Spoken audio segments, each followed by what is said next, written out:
Hey guys, what's up? It's the Culture Detective here, investigating your favorite TV shows. And today I'm going to do a review on the latest Netflix TV show, Squid Game, or in Korean, I hope I don't butcher this, Ojingo Game. And this is a TV show from South Korea, and it is written and directed by Hwang Dong-hyuk.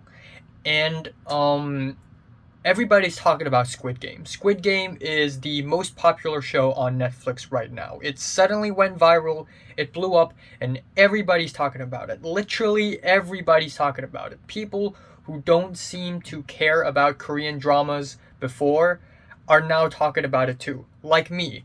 So it is a very, very, very huge deal. Now, Squid Game is essentially a short 9 episode long TV show about a group of people who are poor, who are in debt, who are in very bad living conditions, come together to play a game, a lethal game where if they fail or they break the rules, they die.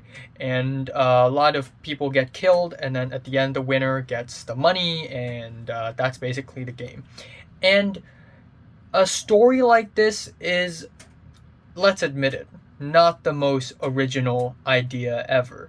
And yes, I get it, Hwang Dong-hyuk wrote this in the year 2008, but still, what I'm trying to say is that given that this TV show came out in 2021, there are already tons of movies and TV shows and even animes that have a similar story as Squid Game. I mean, just to name a few: Battle Royale, The Hunger Games book, Alice in Borderland, Tower of God, and that stupid Apple book.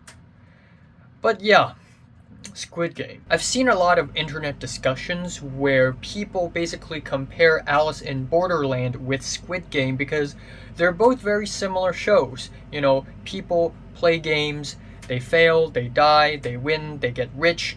That's the game, and they're both on Netflix, and they're both from, one from South Korea and one from Japan. But why on earth is it that Squid Game is so much more successful and popular than Alice in Borderland and all the other similar TV shows and movies? Why? I feel like it is mainly because Korean cinema and Korean dramas have been getting really, really popular lately. Ever since the mid 2010s, K-pop has blown up and has become an international sensation, and there are a lot of K-pop fans all around the world right now.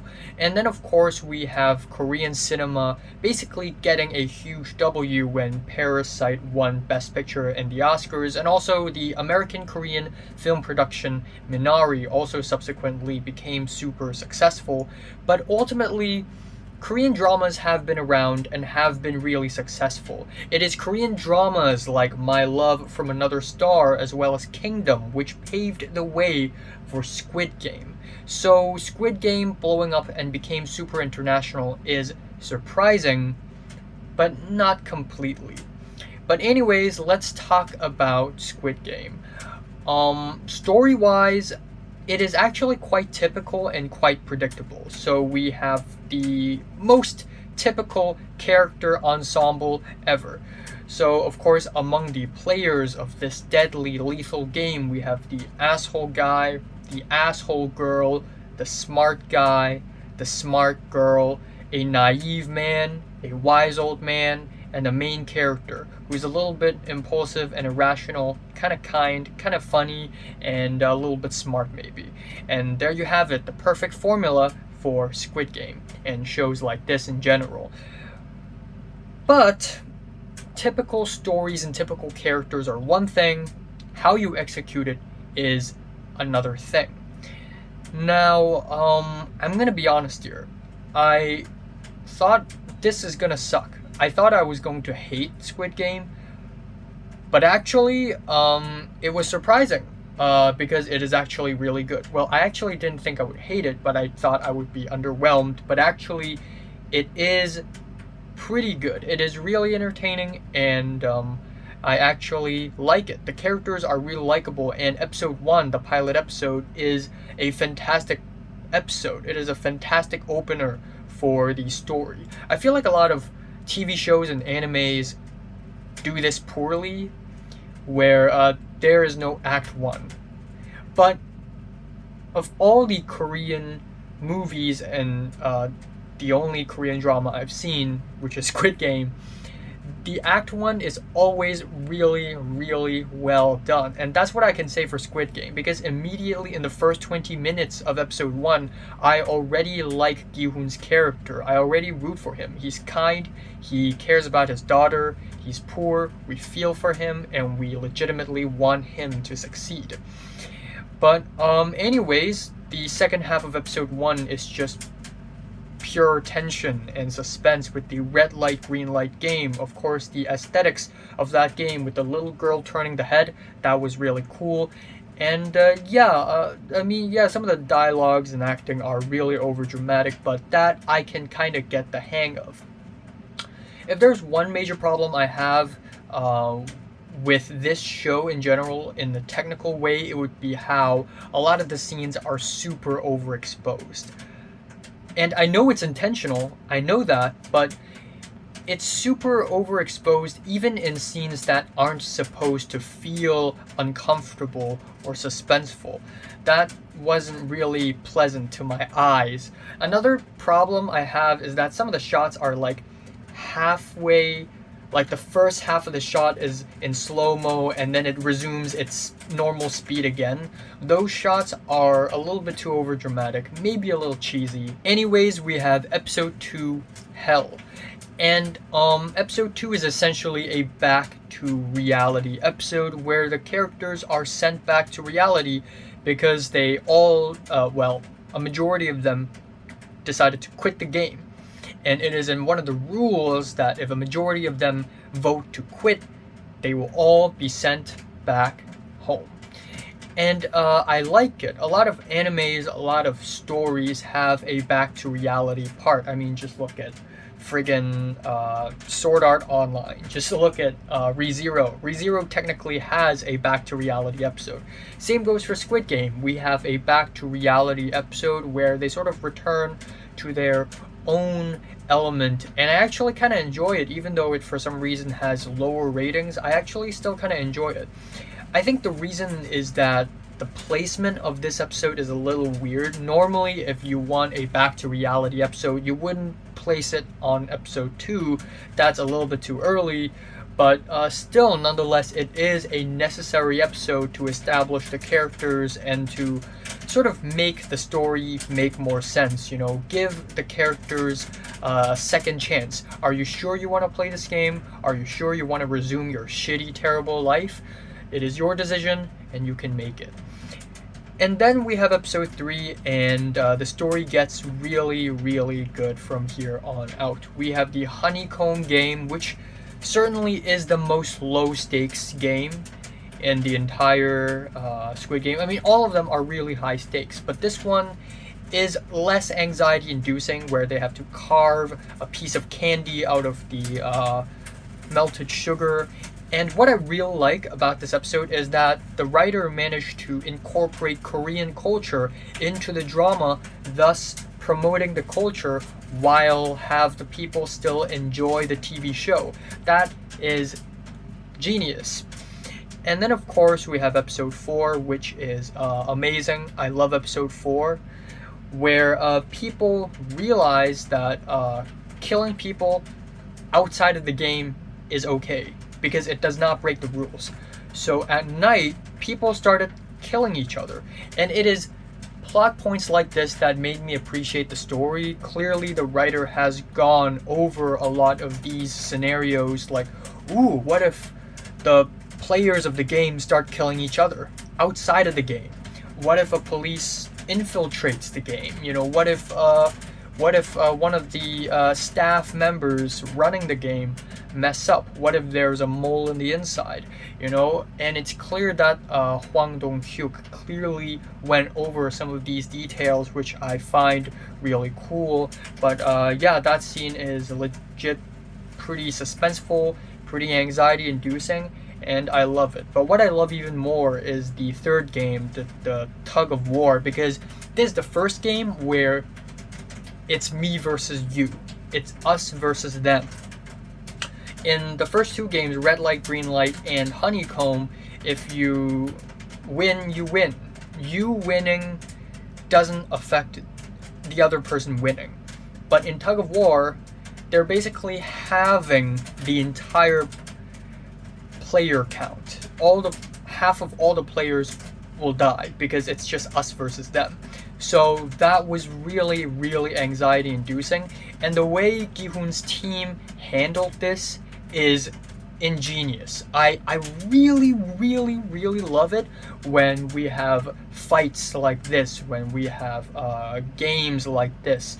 And instead of using brute strength, people actually use their brains, strategy, mind games. And I just really love it. It just reminds me of JoJo, and I just really love it. Then we have episode 5, which is a bit of a slow point, but I still kind of enjoy it, where we see more on the policeman who infiltrated Squid Game. For some reason, the policeman is just super lucky, I guess. He wasn't caught at all during the time, and him infiltrating the game is kind of interesting to watch. On the other hand, we have the organ harvester doctor, who is a player in the game, but he's also secretly working with the staff members of the game to harvest organs off of dead bodies. And while I think it is a pretty interesting angle, I also think that this plot point never went anywhere and doesn't contribute anything to the overall plot. So this is kind of like a waste of time, in my opinion. But anyways, leave that aside, because episode 6 is amazing. Episode 6, Gganbu, is easily the most emotional and gut-wrenching episode of the entire TV show. And I really love that, because so far I've been somewhat complaining that Squid Game is very typical, but episode 6 is a little bit more than typical, or a little bit out of typical, where essentially we have the fourth game. People are forced to pick partners and they have to play marbles, and this game is not anxiety inducing. This game is not suspenseful. I mean, it is, but it's not as anxiety inducing or suspenseful as other games. Why? Because it is just emotionally draining and gut-wrenching and brutal. I'm not going to talk about this now. I will talk about the spoilers a little bit later, or maybe I'll even make a separate video on it. Anyways, we have episode 7, VIPs. And this is where a lot of people, oh my god, it's raining so hard right now. Anyways, this is where people start complaining about this show.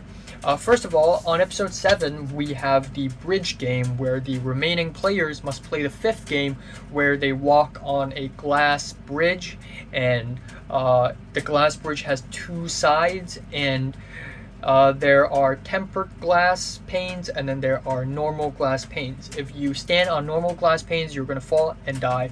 If you stand on tempered glass panes, you're going to survive. And so they have to walk on the glass bridge and in order, and of course the first few players, they're all going to die, and the last few ones, they are safe, but at the same time they're kind of running out of time. And I actually really love the bridge game.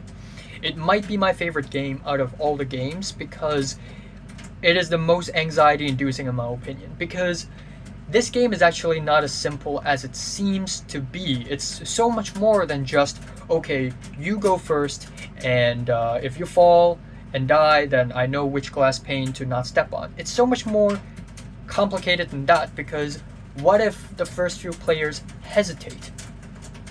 The player behind me can just push me, right? So should I hesitate and think, or should I really go for it? Or should I threaten the player behind me to go first? So there are a lot of those variables, and I just really love that. It's very anxiety inducing. I was actually shaking when I was watching it. But on the other hand, this episode also has some of the worst scenes of the entire show, mainly because there are the VIPs. So apparently the host, not really the host, but the guy who run the game, invited a bunch of VIPs to also watch this game. And oh my god, they are bad. Their acting is terrible. And some people are like, oh, I kind of like it because it's meant for satire. Dude, just because it's satire doesn't mean it has to have bad acting, okay? And bad acting satire is a completely different thing in and of itself. So bad acting is not excused. And I think that's mainly because the script is written by a non-native English speaker, and also the fact that these actors are not that experienced at all. But yeah, whenever the VIPs are on screen, they are cringy. There are 6ix9ine jokes that are very childish and kind of ruins the mood, kind of ruins the tension. And worst of all, I think the VIPs pretty much serve nothing to the overall plot. I mean, sure, they show how a lot of these rich people bet humans like they're betting on horses. It shows how cold-blooded they are and how inhumane they are, but it doesn't go any more beyond that other than a guy getting his balls grabbed. But anyways, we have episodes 8 and 9. For some reason, episode 8 is only 31 minutes long, and we have episode 9, which is 50-something minutes long. So I suspect that originally episodes 8 and 9 are supposed to be together, but Netflix was like, no, too long. So they had to split it apart. But this ending is a little bit polarizing. A lot of people hate it. Also, a lot of people like it. And I have mixed feelings about it. So yeah, these are my thoughts on Squid Game. I think Squid Game is I wouldn't say exceptionally well written, but certainly the first 6 episodes are very, very entertaining, and it has some really likable characters. Technically, it is not all that great, but I still enjoyed most of it. And yeah, I guess my final takeaway from Squid Game is that I'm actually a little bit jealous. I've never made a TV show before, but I'm already beginning to feel a little bit jealous of Squid Game's success, because not only is Squid Game a great success in the world of Korean drama, but in the world of TV shows in general, because a lot of people who hadn't seen Korean dramas like me are now watching Korean dramas because of this Squid Game. So yeah, if you know any Korean dramas, comments below. Please tell me some. Recommend me some, okay? Yeah, but still, Squid Game, maybe not as great as some people have said it, but I still enjoyed Squid Game for the most part. I'm feeling a strong 7 on Squid Game. So, have you watched Squid Game? From 1 to 10, how much did you rate it? Like if you like it, and subscribe if you want more. And thanks for watching.